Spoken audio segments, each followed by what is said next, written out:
So, Trunks has blue hair now.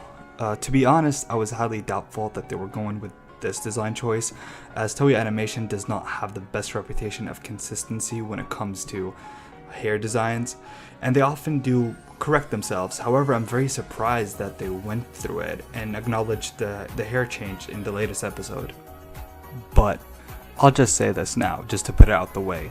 I absolutely have no problem with the hair color itself. I could actually care less what hair color they use. Trunks could dye his hair green, wear glasses, and start playing basketball at a Japanese high school, and it would not bother me.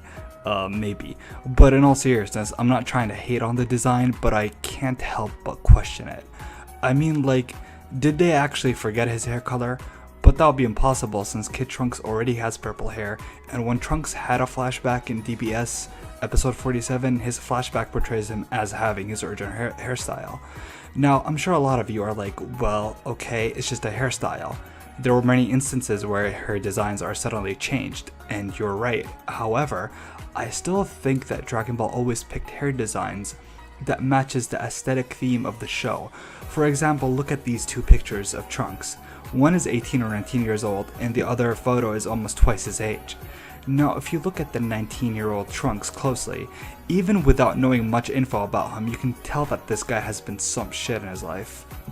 My boy Trunks looks like a soldier. He looks like he was in Vietnam. You can tell that his backstory really matches the design. Just look at his facial expression. Now compare this to the other pic.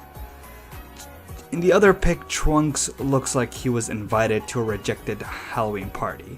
He does not look like an aged Trunks. He looks like someone who might be related to him, but not Trunks. Not to say he doesn't look bang up. The poor dude looks absolutely hopeless and weak, but if you think just appearing weak like that matches the aesthetic of the series, then I urge you to go back and watch Dragon Ball Z. Trunks was 17 years old and he was hopeless and weak, but do you know what added to that backstory? That he actually looks tough. So when you see all these horrible things happening to a person who sliced Frieza in half like he's nothing, then it makes you feel scared for all the other characters, because you're thinking, damn, this guy looks so powerful, but yet he doesn't hold a candle to the androids. But in this new arc, that layer is completely gone, overshadowed by a Trunks that doesn't match what you previously knew about him. And that to me is the real problem. It's these little inconsistent details that are hard to overlook. And again, that's not because I don't like the color, they can change it to whatever.